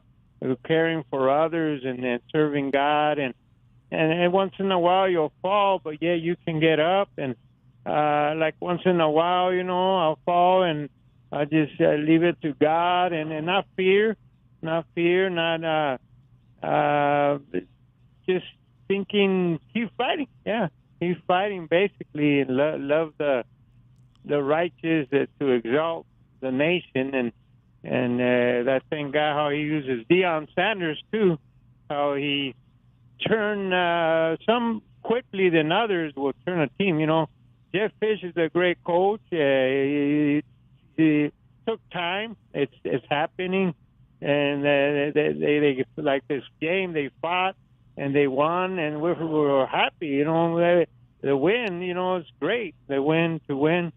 If it's a win's a win, and if it's not by 72-0, it's still a win. I mean, this team is a great team. It's not just any ordinary team. And it looks positive where we can win these Pac-12 heavy-duty tough teams too, and like Joe Kosaki, he was like the best and was the best didn't lose any fights and had the record of most defensive of a champion. His teacher laughed at him because he told her one day he's going to be a champion, and he fulfilled it like a Christian in action, where you like an athlete looking at the screen. You look and you're in action, not just words. Thibault too was great. God used him and did what his plan was, and now he's in the field being used more in winning people for the souls of the world, that God is waiting for the world to be saved, not necessarily for him to be expecting to come back, but he's waiting for people to get saved because he paid a high price and people are responding. And he's tearing our church. We prophesied that maybe 50 years he's going to tarry, because we just celebrated our 50 years as a church. That's all. What's the name of the church? What's the name of the church, Mauricio? Door Church. Door? Irvington Country Club. It's yeah. Where's that at? Irvington Country Club, 2950 East Irvington. Okay. You took me back, Mauricio, to you mentioned very early on in your soliloquy the Wildcats 70-0 win over Idaho in 2008. Do you know that was the first game I covered here in Tucson? 2008 was my first season covering the Wildcats. That was my first game. I'm going to take you back because there was a lightning delay that night, so the game did not start on time. And let me throw you some numbers. We'll see if you remember some of these guys. Nick Grigsby ran for 169 yards that night, scored a pair of touchdowns. Willie Tuitama threw for 3 touchdown passes in that ball game. Trevin Wade, Joseph Perkins, and Nate Ness all had interceptions in that game. Trevin Wade had 2 picks. Trevin Wade was at the game last Saturday night. I talked to him down on the sideline before the Wildcats win over UTEP, one of my favorite defensive backs that I've covered here. And Marquise Hunley returned a kick that night, a punt, 87 yards for a touchdown in that 70-0 win. Do you remember some of those guys? About half, yeah. And Rob Gronkowski was there. He would remind me of Mark Bavaro. And he did become, even it's been mentioned, he's probably the best all-time tight end. Would you believe that Rob Gronkowski did not have a catch in that game? Although Chris Gronkowski caught a pass in that game. He caught 1 pass for 12 yards, but Rob Gronkowski did not catch a pass that night in that game. You just remember his presence. He was there, and it's a great athlete, abilities, if Mark Bavaro was in the game, he would have caught a pass, though. Yeah, Mark Bavaro. How are you a Saints fan, Mauricio? You live in Arizona. In 99, I didn't have a team. So, well, you should have been a Browns fan because that's when they came back. The Browns came back in 99. You should have adopted them. The Saints, Drew Brees, a great quarterback, and Ricky Williams. I saw someone with the jersey, Ricky Williams, so that encouraged me to buy one to go for the Saints. And ever since, I've been they've been my team for like since 99. That's about 20-some years, 24 years. That's the longest I've been on a team. Don't plan to change teams and stay with the Saints. Deion Sanders got tremendous super talent. God gave him. There hasn't been no one like him.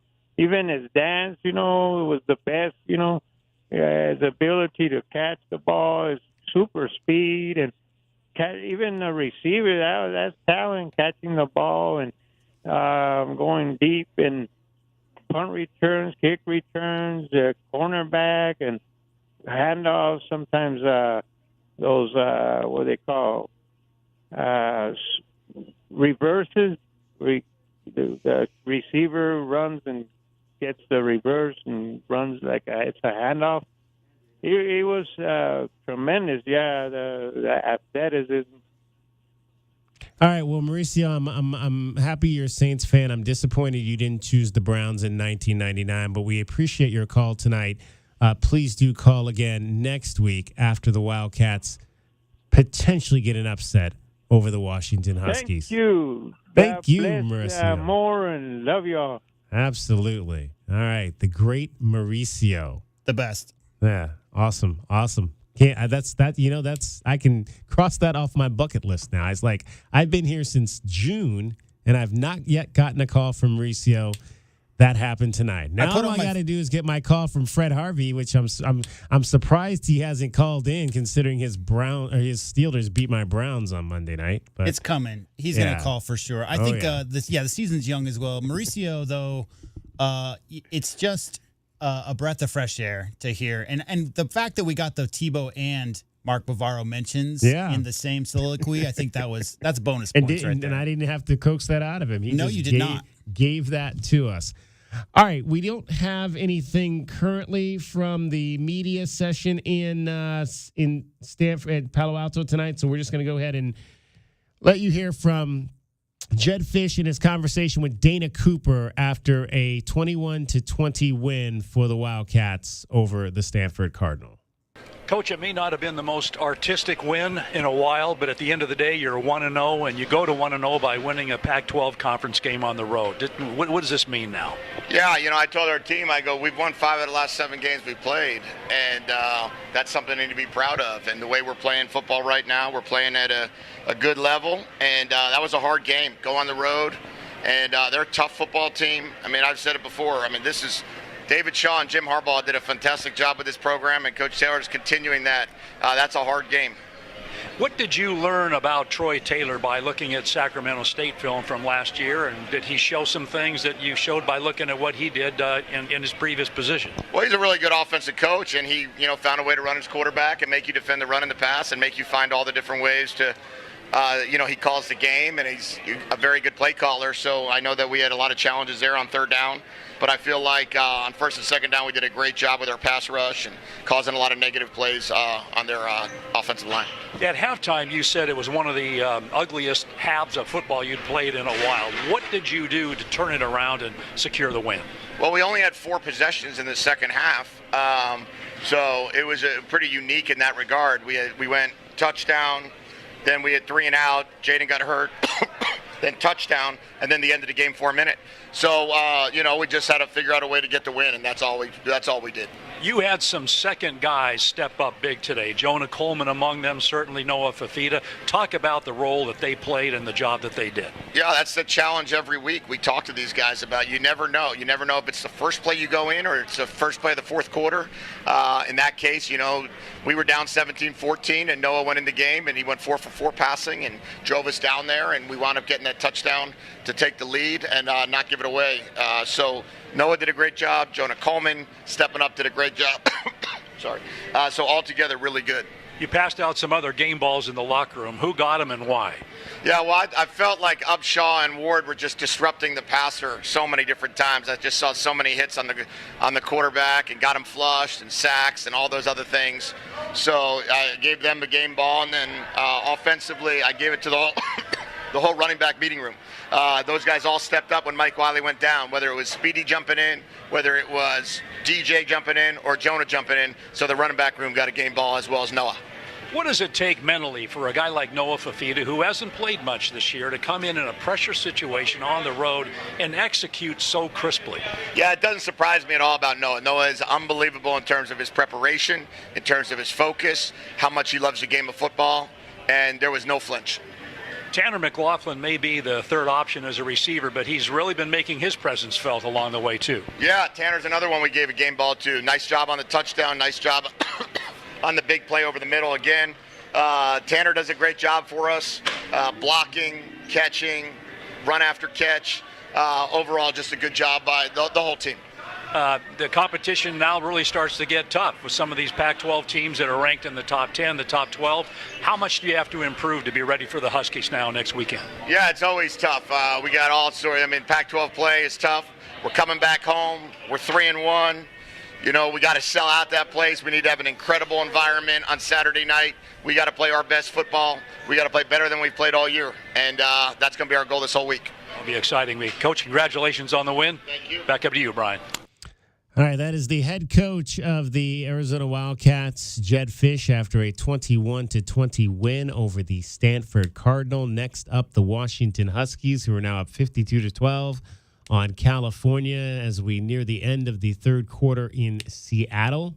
So they are going to come in a juggernaut, winning on the road last week at Michigan State, winning big at home tonight in their Pac-12 opener over California. Our coverage next Saturday will begin at 2:30 from the U of A Mall with the Meridian Wealth Management Arizona Game Day pregame show. We will take you from 2:30 to 5:30. Then the network will take over.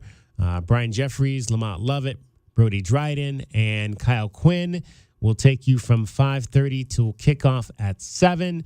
And then we will be back with you after the ball game for the Meridian Wealth Management Arizona Game Day postgame show to discuss the Wildcats and the Washington Huskies. I want to thank all the folks that were a part of this show today. Thanks to AJ Camacho, J.W. Madden, Dusty working the FM side tonight, doing a fabulous job at that. Our guys, the alumni, the letter winners, Kelvin Ifan and Glenn Howe. Most of all, we thank you for listening. Again, your final score tonight from Palo Alto, California for what might be the final time in a long time. The Arizona Wildcats 21. The Stanford Cardinal 20. I'm David Kelly. Have a great night, everybody. We'll talk to you on Monday at 1:30 for the Jedd Fisch press conference show. We'll get the coach's thoughts on this winning weekend up north. Have a great rest of your weekend. You're listening to Wildcats Radio 1290. This hour of the Meridian Wealth Management postgame show is brought to you in part by Humane Society of Southern Arizona, Lexus of Tucson, Nova Home Loans, Recon Auto Detail, Ride Now Power Sports Tucson, the Tucson Police Department, Broadway in Tucson, Dave & Buster's Tucson, Dorado Rock, First Choice Pools, The Good Feet Store, Jack Furrier Tire and Auto Care, O'Reilly Chevrolet, Ram Plumbing, Restaurant Supply Store, Right Way Heating, Cooling and Plumbing, Rocking KA Master Plan Community Design by Nature, and University Termite and Pest Control. Experiencing the